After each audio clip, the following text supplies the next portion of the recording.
بسم اللہ الرحمن الرحیم۔ دیکھیں رسول اللہ صلی اللہ علیہ وسلم کا فرمان ہے لِكُلِّ أُمَّةٍ فِتْنَةٌ وَفِتْنَةُ أُمَّتِي المال۔ ہر امت کے لیے ایک خاص چیز فتنے کا سبب ہوتی ہے، میری امت کے فتنے کا سبب مال ہوگا۔ اچھا، اسی لیے قیامت کے قریب ایسا زمانہ آئے گا بہت کم لوگ سود کے ذرات سے اور شبہات سے بچ پائیں گے۔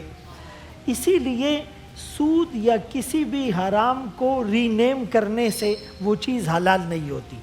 ٹک ٹاک لائیو ہو یا دیگر سوشل میڈیا پلیٹ فارمز یا ای لرننگ پلیٹ فارمز ہو، اس میں بنیادی طور پر ایک تو میوزک، دوسرا خواتین کی تصاویر، تیسرا فحاشی اور یانیت کو پروموٹ کرنا۔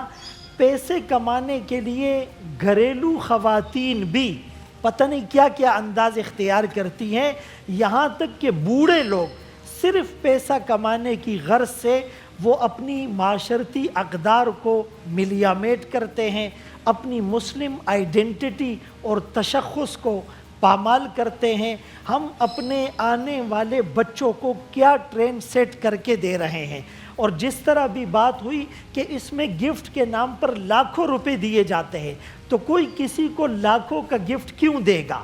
اس کے پیچھے اس کا ایجنڈا ہوگا، اس کے پیچھے معاشرے میں اس کی اسلام کے خلاف کوئی نیگیٹیوٹی ہوگی۔ دیکھیں ابو الحسن ندوی رحمۃ اللہ علیہ نے سورۃ الکہف کی تفسیر لکھی اور اس کا نام رکھا معرکہ ایمان اور مادیت، ایمان اور مادیت کا ٹاکرا۔ اس میں لکھا ہے کہ مسلمانوں کے زوال کی سب سے بڑی وجہ انفاق فی سبیل اللہ، اللہ کے راستے میں خرچ کرنا چھوڑ دیا۔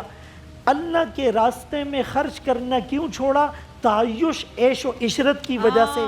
جب انسان سہولیات اور مراعات کے چکر میں پڑتا ہے، پیسے جو لاکھوں ہیں یہ آپ اچھے کام میں یوز کر سکتے تھے، لیکن آپ نے وہاں وہ لگژری لائف اسٹائل کے چکر میں پیسے کمانے کے لیے ادھر ادھر ہاتھ مارتے ہیں۔ اسی لیے یہ شریعت کی نظر میں، یعنی آپ کہہ رہے ہیں کہ کمائی حرام ہے لیکن جو خرچ کر رہا ہے وہ بھی غلط ہے، دونوں طرف سے ظاہر سی بات ہے۔ اچھا اسی میں ٹک ٹاک پہ بہت ساری ایسی ویڈیوز بھی ہوتی ہیں جو دینی اعتبار سے بہت اچھی ہوتی ہیں، رمضان کے اندر اتنی وائرل ہوئی بھی ہوتی ہیں، کیا وہ بھی غلط ہیں پھر؟ دیکھیں انما الاعمال بالنیات، اعمال کا دار و مدار نیت پر ہے۔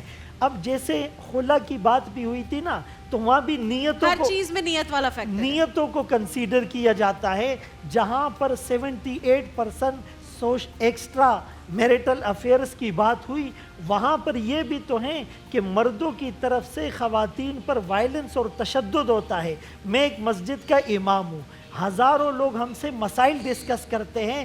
جب بھی ہم سیٹل ڈسپیوٹ کے لیے جاتے ہیں تو وہاں مرد یہ چاہتا ہے کہ میری بیوی رابعہ بصریہ بنے، کسی غیر محرم کو نہ دیکھے، اور یہی مرد مختلف عورتوں سے تعلقات قائم کر رہا ہوتا ہے، یہ بدنظری کر رہا ہوتا ہے۔ تو اسی لیے وہاں پر شریعت نے جو خلا کا اختیار دیا، آپشن دیا، انزل الناس منازلہم، لوگوں کو ان کے سٹیٹس کے مطابق ڈیل کیا جائے، تو ایک عالم کی بات ایک خاص سیناریو میں ہوتی ہے، لیکن حدیث پاک میں جو اجازت اس عورت کو دی گئی، تو ایسی عورتیں وہ بے شمار ہیں جن کے مرد نان نفقہ نہیں دیتے، جن کے مرد اور عورتوں سے ناجائز تعلقات قائم کر کے ان کو جلانے کے لیے اپنی وہ چیٹ دکھاتے بھی ہیں۔